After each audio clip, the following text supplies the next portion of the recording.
So welcome to the Narrowways, a forgotten hill in the centre of Bristol which has been used as a site for entertainment, sports, gambling and excitement for over 4 centuries, probably much more than that. Today it's surrounded on one side by the railway line, as you can see down there. If you look just over there, you can see the back entrance of IKEA and the M32 motorway that joins Bristol to London and South Wales. IKEA, of course, lies on the ground which was previously the home of the Eastville Stadium, the home ground of Bristol Rovers Football Club, and greyhound racing, speedway racing in the early half of the 20th century. So we've got over here behind me the old early 20th century football and greyhound racing of Bristol, and you can just about see over my head that way up in Horfield and Bishopston the floodlights of Gloucestershire Cricket Ground up in Bishopston, top of Ashley Hill, which is still used today and again dates from the late 19th, early 20th century. So I've brought you here to Narrowways. If I turn around like that, you can see the Bristol city centre behind me, and I think you just about make out the university behind me there.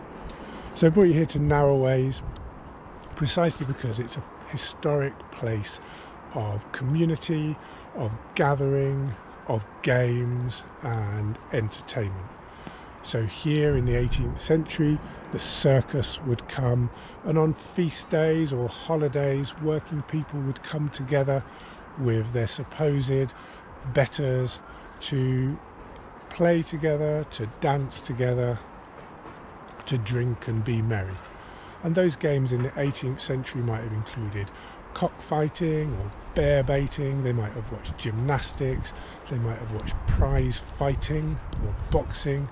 in its earlier form. And so the reason I've come here to talk to you about this and to introduce today's subject is precisely because in the late 18th century and early 19th century, before the arrival of those sports we call modern, peoples across South America in many different places, just like the Narrowways, were playing their own games, traditions, sports, some of which might have included animals, cockfighting, bullfighting, bear baiting and so on, but others might have been racing, might have been bull related and so on. So there are plenty of commonalities between what we might call feudal sports, but what I'm going to prefer us to think of as non-modern sports, ones that don't depend upon the modern technology of timing or machines like bicycles or cars or aviation. So they tend to be bodily, race based around playing with balls or running or throwing things a distance or throwing things into a target. Those are the kind of things that people were doing, not just in the Narrowways, but in communities in the south of Chile or in the Amazon when they came together, either to have fun or to compete against one another.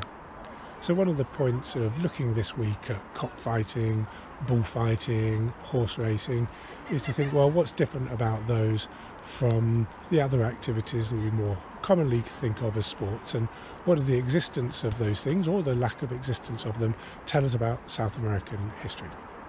So that's what we'll be doing this week, while outside the weather continues to be cold, the world continues to be in lockdown, and to gather in socially distanced or nearly socially distanced manners around us. So without that, have a great week, and I look forward to working with you.